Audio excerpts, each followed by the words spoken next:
things a little bit different today.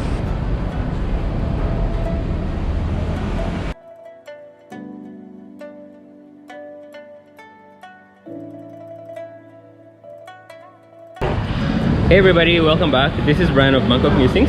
So today I'm in the neighborhood of motorbikes.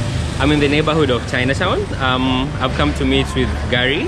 He's from the roaming cook. So today we're gonna be doing a lot of roaming around.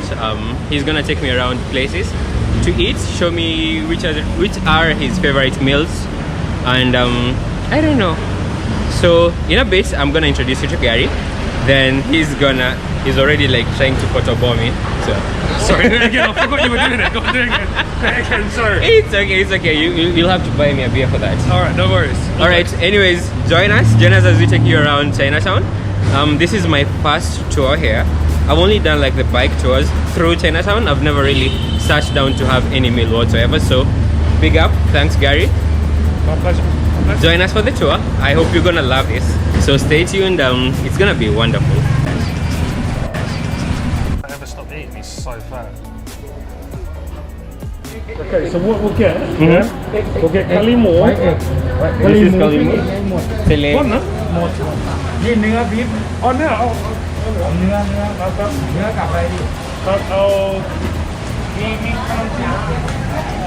So over here is Gary. Gary is from the Roaming Cook YouTube channel. Yeah, the one and only. So what are you having, Gary? I've got kali nua, which is beef curry. The softest beef, stewed for hours, coconut cream, peanuts, a little bit of red curry paste. Also, we've got probably the most famous Thai food export, barring maybe pad Thai, in the world, King Kiao Wan, green curry with chicken. In here, we've got it with kanom jin, which are fermented rice noodles, fresh rice noodles. The traditional way to eat green curry, I am told, and that just comes with chicken and a light broth that is very, very flavorful.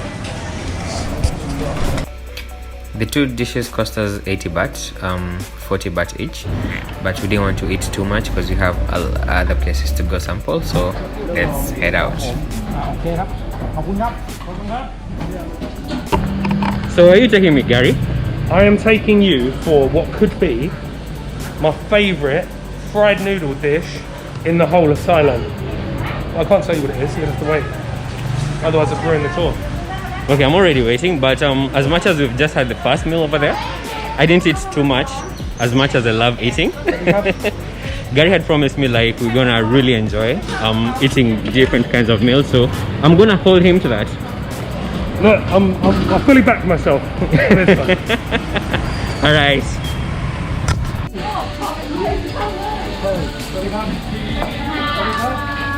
Sawadee krab.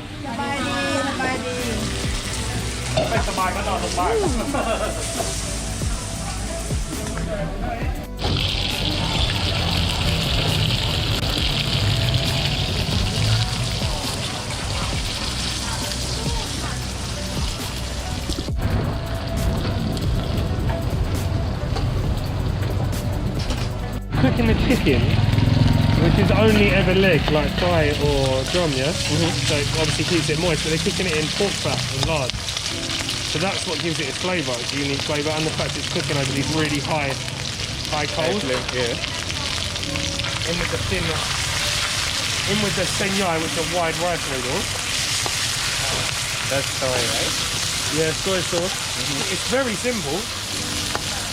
And then we're going to get ours. You can either have it with a scrambled banana egg.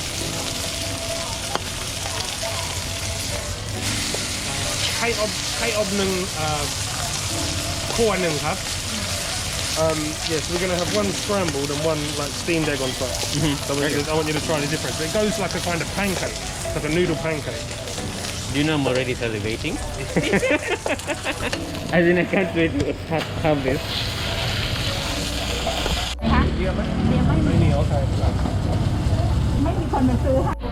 She would have been so pleased to see me. She would have been so pleased to see me.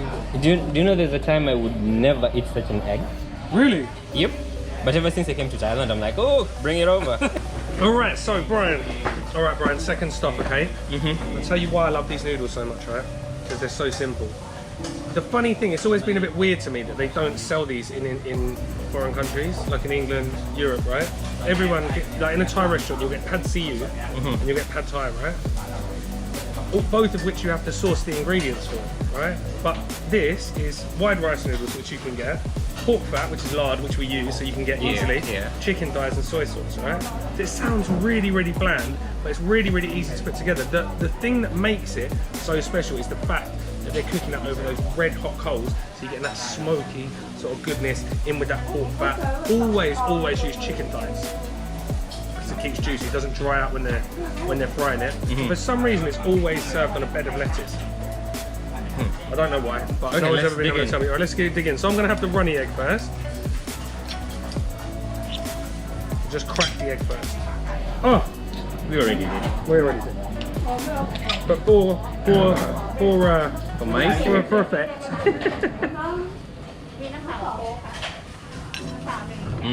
Yeah? I love the chicken. That's good, right? More soy sauce?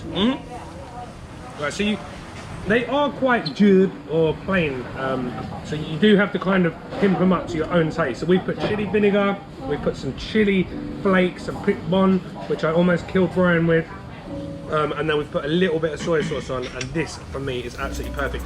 It's see, if I could tell you that's a pancake, couldn't I? If I just gave that to you. So I would say it's pancake. I love the crispiness, you know? Nice, isn't it? It's like crispy on the outside, then like gooey on the inside, like soft, like. Then it's sort of like melt in your mouth. I like the way you describe this food. That's crazy.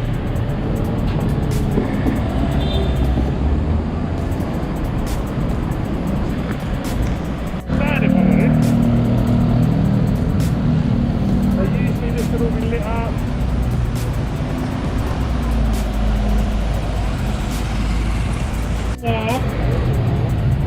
Honey on one in Yaowarat. Actually not sure what it is. We're gonna get one. Well, I'd like to say many thanks to Gary for pleasure. taking me around. I've gotten to know like some really tough things, but hey, this is only the first of many more to come. I'm sure the next time we're gonna do like a very proper food tour, especially when everything is open. So stay tuned. I'm gonna leave Gary's links, the roaming cook, on the description box below. So make sure you also check him out. He has like very good reviews about places he goes to, the restaurants and all that. So until the next one, do keep safe. Bye bye.